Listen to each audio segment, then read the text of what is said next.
Salutations everyone, this is Razor bringing you guys another Overwatch video here today, going over Zarya.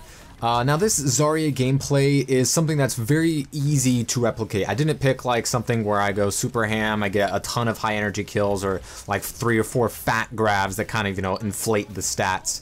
Obviously you want to get really high energy with Zarya, and if you aren't playing her right, you aren't going to be getting much energy, and if you don't have your healers healing you, and if you're not synergizing well with your other tank, then you're not going to be getting high energy. But you can still walk through shields and kill an Orisa because she can't do anything against you, especially when you have your bubble up. So this is some like really easy Zarya gameplay to replicate, and a lot of it has to do with decision making. Is kind of like the big thing with Zarya. It's not so much positioning, it's not so much, skill or aim with Zarya. Obviously, she just shoots out a laser or a little poppy little projectile as we take the first point here very quickly. But you saw me go in, I saw the opportunity, took out the Orisa, walked through a shield, killed her. Do the same thing here with high energy, even getting pocketed by a Mercy. That Ryan isn't going to do anything as I push the point so that they cannot contest, and we get the payload moving. Here I realized, we have the Discord on this feller, and I just kind of get lucky that we had the Zenyatta here healing me as the Junkrat's picking me apart, but we're able to win that little fight and prevent them from getting their defense set so we can push our way through the archway. Zarya is all about controlling the fight. She isn't so much about initiating a fight. She's not gonna, start wiping people out, but she can put out really high damage when she has high charge. And when it comes to the application of your bubbles, of course, that's one of the super key things to Zarya. And one of the things that really helped me with my Zarya gameplay, I thought it was pretty decent, but your bubble usage is super important. So what I heard and what I tried to do with my own Zarya gameplay is bubble yourself only after you're getting shot. Don't ever bubble either yourself or a teammate as a preventative measure unless you're far as like ulting or something, But use your bubble as never use it as a preventative measure, as in, I want to go around this corner, so let me activate my bubble. Because if you enter the enemy's line of sight already bubbled, they aren't going to shoot at you. Take a little bit of damage before you bubble, and then they have to make the realization that your bubble's up and that you're gaining charge, and that they need to let off of that, that trigger or that mouse, whatever it is they're using. And when it comes to the teammate bubbles, is even more important, because the bubbles on your teammates have to be reactionary. Only use it when you see a teammate in trouble. You always want to have it available, and you see me use my Graviton once again as a preventative measure from them going to contest the point. So that is a very quick attack that took us like less than 4 minutes, and we're going to be spending most of our time here on defense. Zarya, I think, much more useful in attack, and obviously you mostly see her on control maps, such as the control room in Lijiang Tower, where she can definitely shine. But see, right there was normally a bad move by Zarya, but having played through the offensive measure, I had enough trust in our healers and our Moira and our Mercy to keep me up and kind of just put a little bit of stop, a little bit of a halt to their forward progress. So with a Reinhardt, it's very easy for Zarya to complement, whether it's on attack or defense, especially, there's a couple of things that just have to come naturally to you in Overwatch. And when it comes to Zarya, there's a lot of things that you just have to naturally know to do. When a Reinhardt charges, you bubble him. He's pretty much invulnerable, and if he pins somebody, he's going to do massive damage. And coming out of that charge, he isn't going to be instantly killed, if he's been bubbled during that entire duration. If you have a Pharah going out for her ult, you bubble her. If you have somebody who gets hooked by Roadhog, you bubble them. So it's always something you want to have available to you, and not necessarily something you always want to have out. So we lose the fight there. They're going to get the, Travis Willingham moving along in his limousine. But what we do right here is pretty key. So when it comes to this point on Hollywood, when you get to the streets phase, there's a really easy way to stagger them out. And I caught these two out here. If you can catch 2 people and one of them's a Mercy, always go for that grab, pretty much no matter what is going on. killing the Mercy and somebody else means nothing can be revived. The only thing that can't be revived is a dead Mercy. Anything else in the game can be revived, but if she's dead, nobody's coming back. And, you know, this Tracer is doing a really good job at harassing me, making me proc my own bubbles, but that's not really something that I need to worry about as far as my teammates go. So I'm just trying to, you know, get a little bit of charge, but come back. Luckily, the enemy Lucio boops me, and I get the Mercy healing. So just trusting my teammates. Zarya isn't really a solo tanker. You kind of have to... one of the two things that's really hard to stop in Overwatch matchmaking is a Reinhardt and or a Zarya that is getting healed. Those two tanks, when people are pumping resources into those two, they're very tanky, and their output a ton of damage. Reinhardt swinging with his hammer is getting a lot of damage. You'll see, you know, some people complaining, why do I have gold damage with Reinhardt? Because you're not putting up your shield and protecting your teammates, dummy. But, you know, if Reinhardt wants to get gold damage, he has a lot of abilities to do so, especially if you're hitting those, you know, 1k pins and things like that.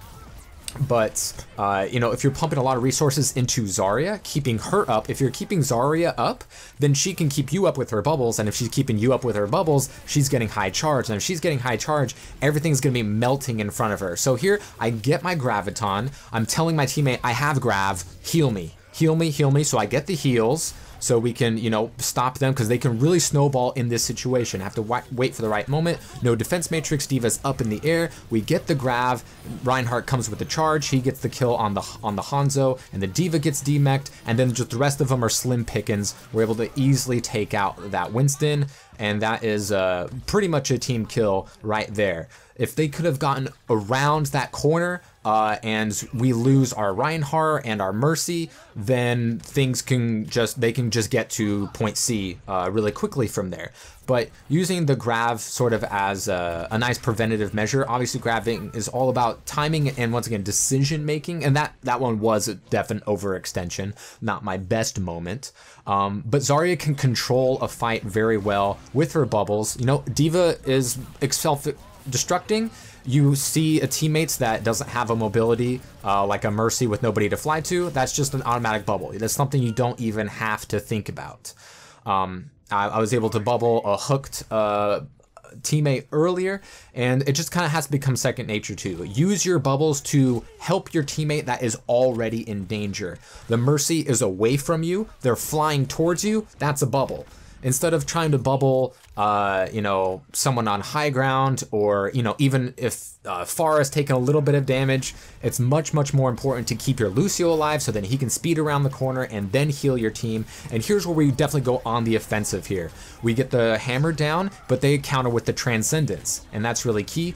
We get an EMP here. There's a Hanzo behind us, so we know we have numbers advantage, and I throw out the Grav right here, which leads to a huge kill. Get inside the bubble, alt fire so I can get some splash damage, and Reinhardt gets play of the game by just swinging his hammer and hitting everybody in the world. And we know that the Hanzo's behind us, he gets killed as well. So this comes to a point with a Zarya Reinhardt combo that has healers that are paying attention, becomes to a point where we can afford to be a little bit aggressive here, especially with the comp that they're running. Zarya is very strong against Diva because that defense matrix ain't going to stop her. Our Ryan gets another hammer down after getting all of those kills off of my Grav, and we're able to kind of come in here and stagger a lot of kills. I have the confidence to go in, shield myself so the Diva pistol doesn't get anything. I bubble the Mercy, hoping that she can get behind me and block for me, but you know, she was already flying, nothing she can do there. So I'm at full charge and I have to take advantage of it. When it comes to good Zarya play, it's really all about getting that full charge. I see a teammate out in the distance, there's 4 enemies around them, that's an automatic bubble. Don't have to think about it, that's an easy one, that's a ton of charge, and maybe we'll take out the Zen. And right here, I make the choice to Grav. Now, it gets barely eaten by its Diva that's like at max distance away, but that was still the right call. We could have gotten another 4-man stagger and been able to reset their entire approach, because we know the toughest part of Hollywood is that final home stretch. So the more amount of time we can eat off of the clock before they get to the home stretch, which they're currently in right here, the better, because that opening part is really easy for them to get through.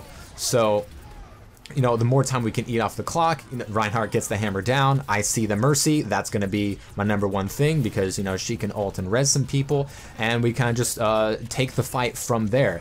Good positioning by the Reinhardt, the Mercy, and the Lucio, and, you know, used to be a Moira, was healing the tanks. And if you have a Moira, a Zarya, and a Reinhardt that are both getting healed, it doesn't matter what DPS you have on your game. You can have a Widowmaker that's hitting 25% accuracy. You're probably going to win a game of matchmaking, especially in solo queue, if you can keep your tanks alive, especially an aggressive Rein or a Zarya, because high charge equals way more damage than your crack shot McCree on your enemy team that swears he's super good because he got play of the game once could ever do. So high energy kills, your average energy, a very good marker. Grav, one of the best ults in the game. It's all about decision making, a little bit of positioning, and maybe a little bit of you know, target priority when it comes to Zarya. She isn't part of the meta right now. Might kind of swing back her way in stage 2 of Overwatch League after the Mercy and Junkrat nerfs,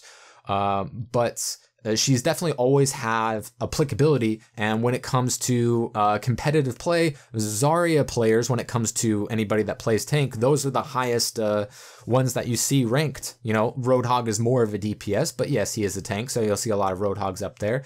But right back up there, more so than Divas or Winstons or Reinhardts, is going to be Zarya's, especially on consoles. And that's really easy to do if you have healers that are keeping you up. So very easy gameplay to emulate, not the biggest, flashiest numbers in the world, but if you can get a little bit of coordination, not necessarily communication, and you just have your instincts right with Zarya, that's going to be something really, really tough as long as you have 1 or 2 other teammates that you can get on the same page with.